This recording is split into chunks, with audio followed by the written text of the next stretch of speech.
सारी अप्रोचेज़ हैं जिनको हम वन बाय वन जो है इन आर अपकमिंग क्लासेस कंप्लीट करेंगे। आज की हम इस क्लास में टाइप एंड ट्रेट अप्रोच को समझेंगे। बात करते हैं सबसे पहले टाइप अप्रोच ऑफ पर्सनालिटी की। अगर आप में ये वाले ट्रेट्स हैं, ये वाले ट्रेट्स हैं, ये वाले ट्रेट्स हैं, तो आपकी एक टाइप आ जाती है, आप एक किस्म के इंसान हैं। ठीक है जी। और एक पेन चेंज करके बताते हैं कि अगर आप में ये सारे करेक्टरिस्टिक्स हैं तो आपकी टाइप जो है जी ये डिफरेंट बन जाएगी। तो टाइप अप्रोच में जैसे मैं एक एग्जांपल देती हूँ कि अगर आप सोशेबल हैं, एक्टिव हैं, लोगों से बातचीत करना आपको अच्छा लगता है तो आप एक्सट्रोवर्ट हैं। और अगर आप जो है आप ज़्यादा सोशेबल नहीं हैं, ज़्यादा एक्टिव नहीं हैं और आप रिजर्व नेचर के इंसान हैं तो आप इंट्रोवर्ट हैं। ठीक है। तो टाइप अप्रोच ऑफ पर्सनालिटी में हम ये समझेंगे कि किस तरीके से एक तरह के टेम्परामेंट, एक तरह के जो पर्सनालिटी की चीज़ें आ जाती हैं वो हमें जो है एक टाइप में डाल देती हैं। दैट्स वाई हम इसको टाइप अप्रोच ऑफ पर्सनालिटी कहते हैं। सो स्टार्ट कर लेते हैं। टाइप अप्रोच ऑफ पर्सनालिटी में स्टूडेंट्स जब बात करेंगे तो हिपोक्रेट्स की बात आती है। बेटे हिपोक्रेट्स कौन थे? ये बेसिकली ग्रीस के डॉक्टर थे। ठीक है जी। ये ग्रीस के दवाई मतलब मेडिसिन्स देने में इनका नाम जो है वो इतना ज़्यादा इस चीज़ में कंट्रीब्यूशन दिया जाता है कि इन्हें फादर ऑफ मेडिसिन कहा जाता है। बिकॉज इनके अकॉर्डिंगली हमारी बॉडी में ही जो है वो इस तरह की हमारी डाइट रहती है, इस तरह का हमारा लाइफस्टाइल रहता है जो हमें बीमार करता है। अगर इन सब चीज़ों पर वर्क किया जाए तो हम सब ठीक रह सकते हैं। तो इनका मेडिसिन में बहुत बहुत बड़ा योगदान रहा है। तो ये जो है ये ग्रीक फिजिशियन है, मतलब ग्रीस में रहने वाले लोग ग्रीक हो जाते हैं, जैसे इंडिया में रहने वाले लोग इंडियन हो जाते हैं। So Greek physician known as the father of medicine कहा जाता था। और सबसे पहले टाइप अप्रोच की बात आती है तो सबसे पहले इनका योगदान था और इन्होंने 4 टेम्परामेंट टाइप्स में लोगों को ग्राउंडेड किया था, लोगों को क्लासिफाई किया था। और इन्होंने ये समझाया था, ये जो वर्ड्स है ना, सैंग्विन, मेलनकॉलिक, कॉलरिक एंड फ्लेगमेटिक, आपको इनको ऐसे ही लर्न करना है।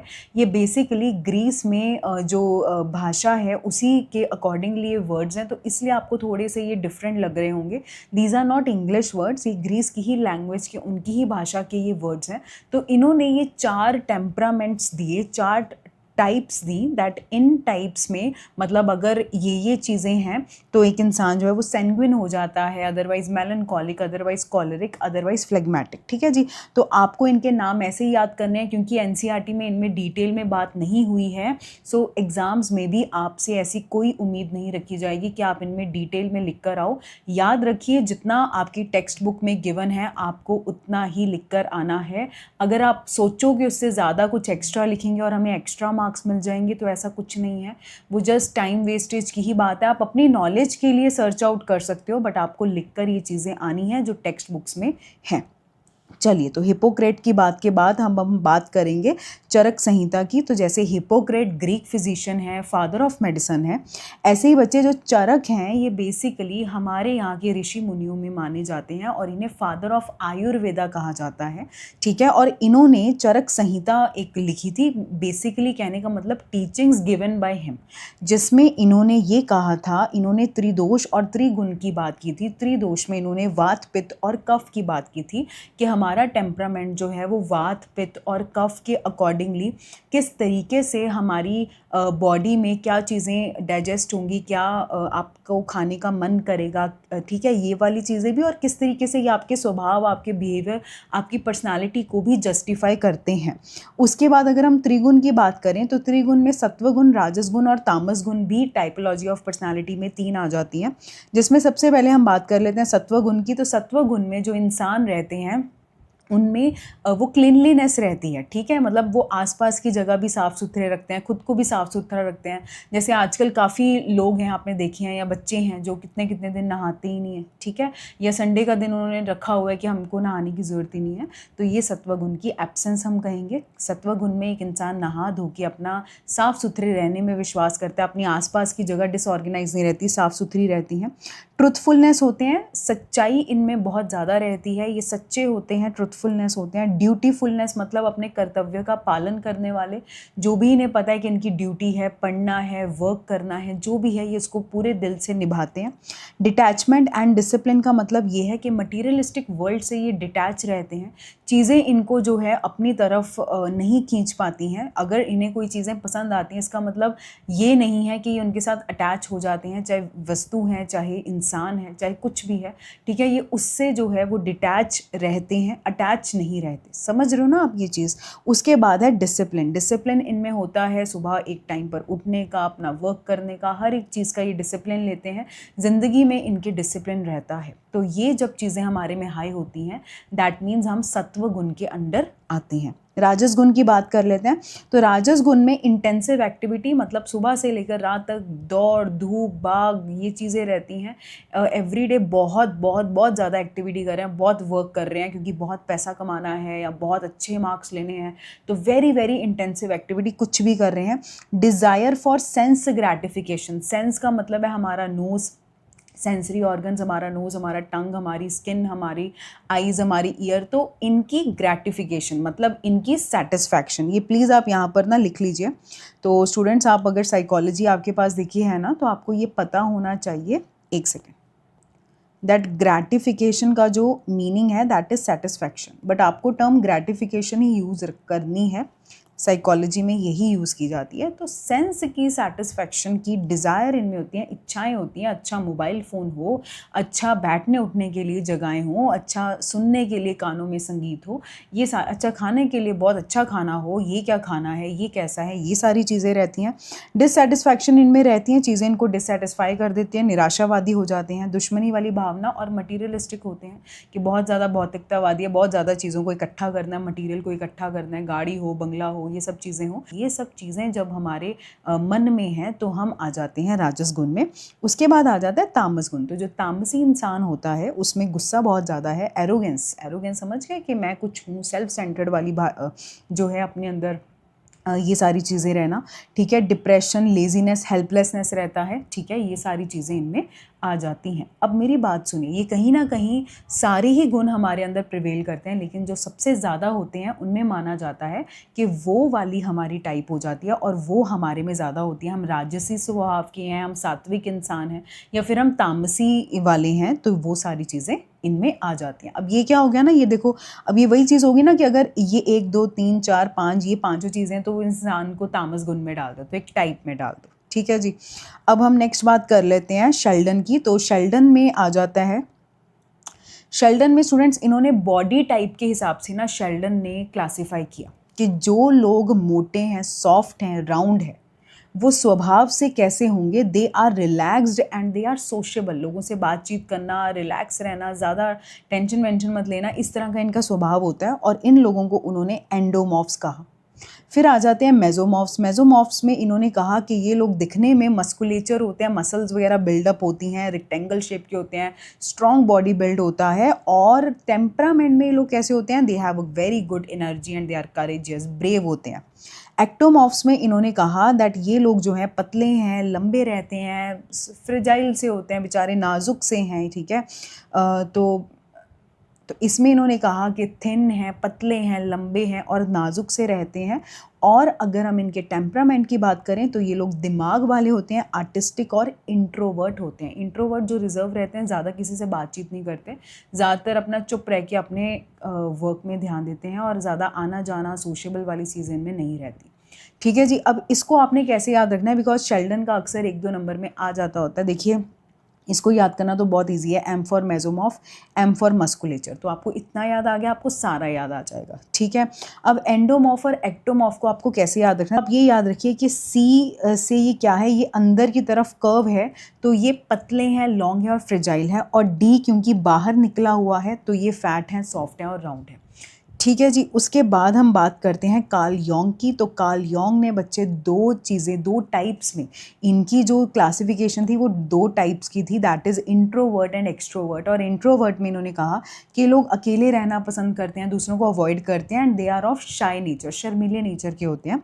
एक्सट्रोवर्ट्स की बात करें तो इनको लोगों के साथ बातचीत करना, बाहर जाना, लोगों के साथ डील करना और सोशल एक्टिविटी में इन्वॉल्व रहना इनको बहुत अच्छा लगता है, नेक्स्ट हम बात कर लेते हैं फ्रेडमैन एंड रोजनमैन की। तो फ्रेडमैन और रोजनमैन ने भी जो है दो टाइप्स बताई, that is type A and type B. Type A में इन्होंने कहा कि ये लोग अक्सर हाइपरटेंशन और हार्ट डिजीज़ से ये लोग सफ़र करते हैं, मतलब बहुत ज़्यादा टेंशन हो जाना, ब्लड प्रेशर की प्रॉब्लम रहना और हार्ट डिजीज़ जो है कोरोनरी हार्ट डिजीज़ हो गया, ये सारी प्रॉब्लम्स इनमें रहती हैं। क्यों रहती हैं? बिकॉज इनके टेम्परामेंट की वजह से, क्योंकि टेम्परामेंट में दे आर वेरी मोटिवेटेड, ठीक है, बहुत ज़्यादा मोटिवेटेड है, इनको already they are self motivated, इनको बाहर से मोटिवेशन की जो है वो ज़रूरत नहीं है, ठीक है। They are highly motivated, they are impatient, इनमें पेशेंस बिल्कुल नहीं रहता। They always feel short of time, इनको हमेशा यही लगता है कि मेरे पास कम समय रह गया, कम समय रह गया, क्योंकि सारा दिन ये वर्क वर्क वर्क वर्क करते रहते हैं। And are in a great hurry, हमेशा जल्दबाजी में रहते हैं, हमेशा इन्हें लगता है कि काम बहुत ज़्यादा इन पे बर्डनड अप हो गया है। इन्हें ज़िंदगी में स्लो डाउन और रिलैक्स होने में बहुत दिक्कत आती है, और इन्हीं सब रीजंस की वजह से ये जिन बीमारियों से सफ़र करते हैं ज़्यादातर, ये चांसेस है हाइपरटेंशन और हार्ट डिजीज़ के। तो आपको टाइप ए को अच्छे से समझना है। नेक्स्ट बेटा जी जो टाइप बी है उसके लिए आपको इतना ही याद रखना है दैट इसमें टाइप ए ट्रेट्स की एब्सेंस है। तो इसका मतलब ये है कि टाइप बी पर क्वेश्चन बहुत ही रेयर होता है कि आ जाए, और अगर ये आ भी जाता है, पूरा टाइप अप्रोच ये पूरा कंप्लीट 6 मार्क्स में आ भी जाता है, तो आपको इतना ही लिखना है, घबराने की ज़रूरत नहीं है। जब आप टेक्स्ट बुक को लिख रहे हो तो आपको बिल्कुल बेझिझक लिख कर आना है, क्योंकि जो टेक्स्ट बुक में है उसके आपको मार्क्स मिलते हैं जब आप वो सब चीज़ें लिखते हो, और ये स्लाइड्स भी, ये नोट्स भी आपको हेल्प करते हैं आपके एग्जाम में अच्छे मार्क्स लेकर आने के लिए। अब हम बात करते हैं मॉरिस की। सो मॉरिस ने स्टूडेंट्स इसी टाइप ए और टाइप बी को थोड़ा एक्सटेंड किया, और इन्होंने जो दो टाइप्स थी that is type C and type D. Type C में इन्होंने कहा देखो सी से टाइप सी हो गया और सी से कैंसर हो गया, ये आपको याद रखना है। ऐसे ही टाइप डी है, डी से टाइप डी हो गया और डी से हो गया डिप्रेशन। अब टाइप डी में तो इतना ही है that they are prone to depression. Type C को पढ़ते हैं, ये लोग बहुत कोऑपरेटिव होते हैं, बहुत ज़्यादा ना दूसरों के साथ बहुत ज़्यादा कोऑपरेशन रखते हैं, अनएजर्टिव होते हैं, मतलब ये हाँ कहने वाले होते हैं। They always say yes, yes to everyone, to every request.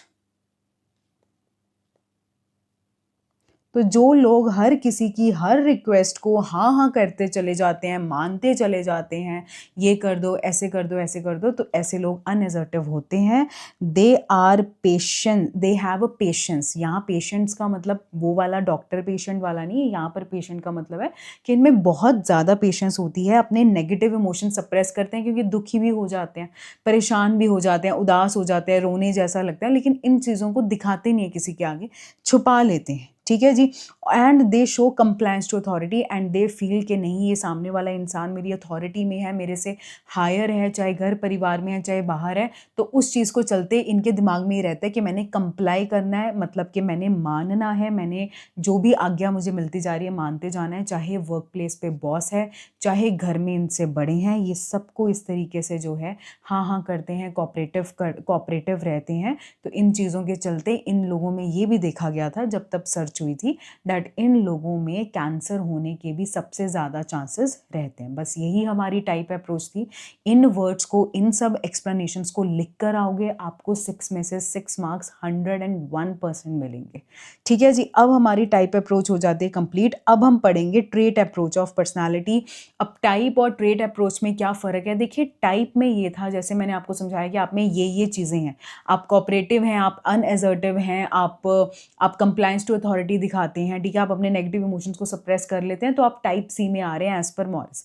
अब यहाँ पर ऐसा नहीं है, यहाँ पर ऐसा है दैट आप में कौन कौन से ट्रेट्स हैं, इंडिविजुअल ट्रेट्स की बात करेंगे, तो दैट मीन्स ये ट्रेट्स आप में हाई हैं, और अगर आप उसमें लो हो तो that means you are low on that trait. तो it's simply calculate that you are high और you are low on that trait. और अगर आप एक ट्रेट में हाई हो दैट मीन्स आप उसके ऑपोजिट वाले ट्रे में लो होगे, और अगर एक ट्रेट में फॉर एग्जाम्पल अगर कोई इंट्रोवर्ट में लेस आ रहा है तो दैट मीन्स वो एक्सट्रोवर्ट होगा, और अगर एक्सट्रोवर्ट में वो लेस आ रहा है दैट मीन्स वो इंट्रोवर्ट में ज़्यादा होगा, ठीक है जी। तो ट्रेट अप्रोच को इंडिविजुअली समझते हैं। ट्रेट्स आर रिलेटिवली स्टेबल रहते हैं, कंसिस्टेंट रहते हैं, अक्रॉस सिचुएशन ज़्यादातर थोड़ी बहुत फ़र्क रहता है, and the strengths and combinations vary across individuals leading, ठीक है, वेरी मतलब चेंज।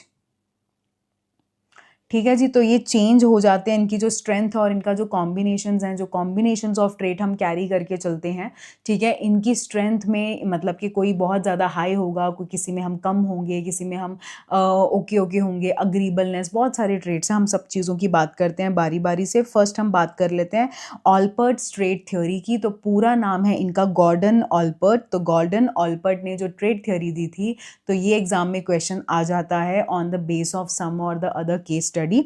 तो इन्होंने स्टूडेंट्स कहा था दैट सबसे पहले जो हमारे में मतलब ट्रेट्स में इन्होंने 3 ट्रेट्स की बात की थी, that is cardinal trait, central trait और सेकेंडरी ट्रेट। अब इसमें बिल्कुल भी कंफ्यूज नहीं होना, याद करने का सबसे ईजी तरीका यही है कि आपको तीनों को सीक्वेंस में अपने दिमाग में रखोगे तो आपको बड़े आसानी से याद रहेगा। अब सीक्वेंस में याद रखने में ना स्टूडेंट्स गलती कर देते हैं, तो आपने गलती नहीं करनी है, आपने बस इतना ध्यान रखना है कि तीनों में ये सेंट्रल ट्रेट्स है ना, इसका नाम सेंट्रल है, तो इसको आपको सेंटर में रखना है, दैट्स इट। तो कार्डिनल इसके ऊपर आ जाएगा और सेकेंडरी इसके नीचे आ जाएगा, दैट्स इट। ठीक है, secondary is on a second position as compare to central. तो ये याद रखने का तरीका है। अब जब आपने सीक्वेंस में याद कर लिया तो अब हम समझते हैं कि इसमें इन ट्रेट्स में क्या क्या ऐसी चीज़ें हैं। देखिए स्टूडेंट, जब हम कार्डिनल ट्रेट्स की बात करते हैं तो कार्डिनल ट्रेट्स में हाईली परवेजिव एंड जर्नलाइज्ड है। अब ये 2 वर्ड सबसे ज़्यादा इंपॉर्टेंट है जब आप गॉर्डन ऑलपर्ट के बताए हुए ट्रेट्स की बात कर रहे हैं, that is pervasive and the second one is generalized. देखिए परवेजिव होता है that is prevalent in all areas,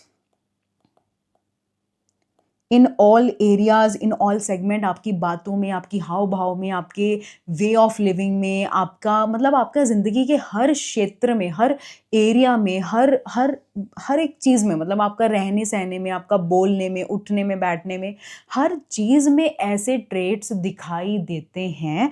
that means ये कार्डिनल ट्रेट्स हाईली परवेजिव होते हैं। और जर्नलाइज्ड का मतलब होता है that they are general, again वही चीज़ आ जाती है बट थोड़ी सी डिफरेंट है। जर्नलाइज्ड हो जाता है that it is common in every area, you share these traits in each and everything. आपको लाइफ के डिसीजंस लेने हैं, आपको किसी से बात करनी है, कोई आपसे गुस्से से बात कर रहा है, कोई आपसे प्यार से बात कर रहा है, आपका स्वभाव वैसा ही रहता है। तो ये सारी चीज़ें क्या आ जाती हैं, हाईली परवेजिव एंड जर्नलाइज्ड आ जाती हैं स्टूडेंट्स कार्डिनल ट्रेट्स में।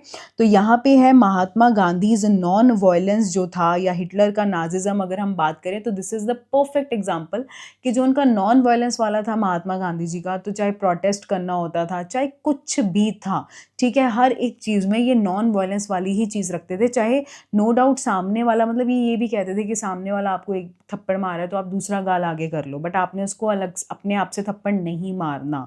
तो ईच एंड एवरी सेगमेंट में इनका नॉन वायलेंस चलता था। ऐसा नहीं था कि महात्मा गांधी जी सिर्फ ये कहते थे कि प्रोटेस्ट के टाइम नॉन वायलेंस करो, अदरवाइज आपके कोई घर में आकर आपको कुछ बोल रहा है या कहीं बाहर आपसे किसी एक बंदे से कुछ आर्ग्यूमेंट हो गया तो वहाँ वायलेंस दिखा दो, नहीं, नॉन वायलेंस हर सेगमेंट में। ठीक है जी। अब सेंट्रल ट्रेट्स की बात करते हैं तो यहाँ भी आपने परवेजिव और जर्नलाइज लिखना है, बट यहाँ पे ये दोनों चीज़ें लेस हो जाती हैं as compare to cardinal trait. ठीक है, मतलब होती हैं बट इतनी नहीं जितने कार्डिनल ट्रेट्स होते हैं। फॉर एग्जाम्पल, जैसे कि ज़्यादातर जॉब रिज्यूम्स में ये रिज्यूमे में ये डाला जाता है वार्म, सिंसियर, डिलीजेंट। तो अगर आप सिंसियर हैं तो मोस्ट ऑफ द सिचुएशंस में आप सिंसियर हैं, बट कभी कभी ऐसा भी होता है कि क्लास में टीचर जो है वो अभी नहीं आए हैं तो आप हंसी मजाक कर रहे हो फ्रेंड्स के साथ, ठीक है। कभी कभी आपके घर में कोई फंक्शन आया तो उस टाइम पर आप हंसी मजाक कर रहे हैं, तो ये सब चीज़ें भी हो जाती हैं।